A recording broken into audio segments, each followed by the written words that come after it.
Hey there guys, and welcome back to Dino Reviews. Let's talk Slenderman.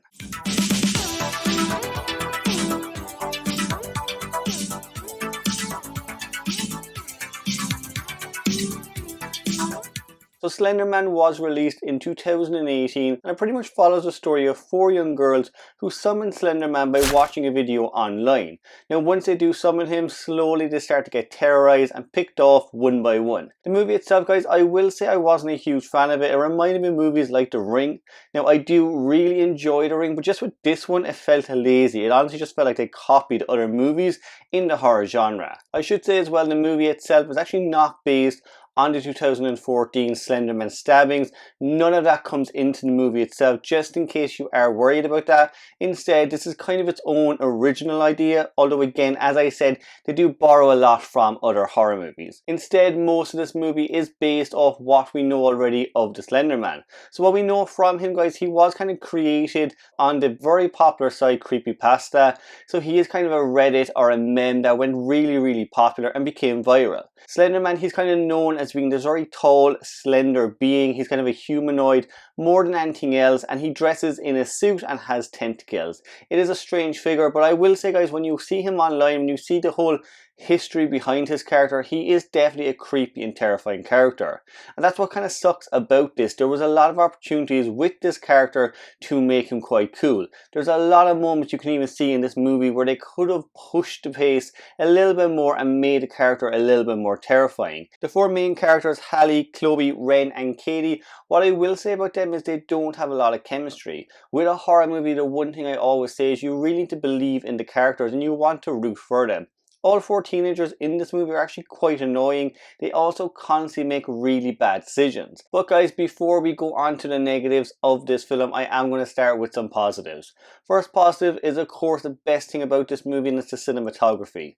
One thing while watching this movie I really did enjoy was just the look and feel of the movie. You can kind of tell the director was putting a lot of effort into the cinematography over the plot itself. The camera work alone and just kind of the vision the director had for the movie does slightly save it. I will say this is a watchable movie because of that, but at the same time that's the only real thing the movie has going for it. Honestly, that is my only positive in the movie, which brings me to my negatives. Everything else about this movie I absolutely hated. This review, guys, it is more of a rant than a review because I am going to explain the amount of stuff in this movie that are absolutely terrible and awful. Although the camera work is quite great, the kind of vision the director had definitely works at times. It also comes across as quite bare and dull. You can kind of tell that he didn't really know what he wanted out of this movie. It is honestly like watching two separate movies. The way the movie looks visually is very appealing, but again, the plot aspect of it, just the characters and how they interact and decisions they make the entire thing feel flat. Now, adding in the Slenderman to those scenes as well doesn't work as well as it could have. Most of the time the Slenderman is on screen, he is a CGI character. We don't really get any particularly airy shots because we can clearly tell the character is fake. Nothing about this character for me anyway was appealing in the movie. Not much about him was terrifying except for a few jump scares here and there. The character himself, he's pretty much set up for the director to make the most of him. He's already a terrifying character if you look at him online in any of the kind of airy creepypasta pictures that have been up now for about a decade. For me, the whole thing, it is quite frustrating because the character himself is pretty much made and packaged before the directors even came to the movie. The character himself, when you look at him online on creepypasta and just images on the internet, he is a terrifying and interesting character. Almost any kind of picture you see of him online, you will be scared of that creature or monster or whatever you want to call him. Instead, the filmmakers focus heavily on CGI with him.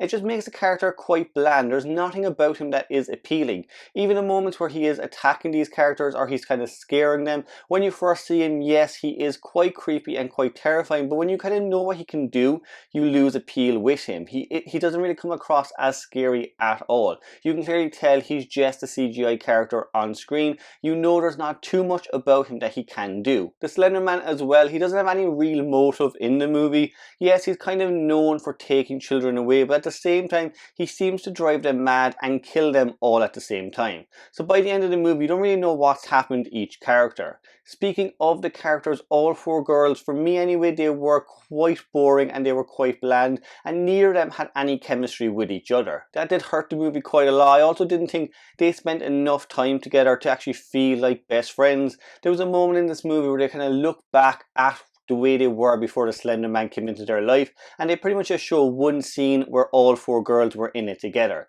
It doesn't really make too much sense. You don't kind of buy into their characters' friendship, and when it kind of comes to the point where they're getting killed off and they need to save each other, you don't really care about any of them. Each of the characters as well constantly makes bad decisions throughout the film.